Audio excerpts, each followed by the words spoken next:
Nagsimula sa simple na pasulyap-sulyap, nagpapapansin sa'yo.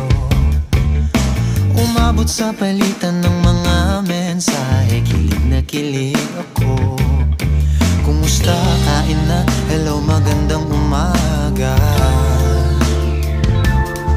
Ingat ka, pahinga, huwag kang masyadong magpupuyat pa. Naramdaman ng puso na dahan-dahan na pong nahuhulog sa'yo. Sa kada araw natin na pag-uusap, meron nang namumuo.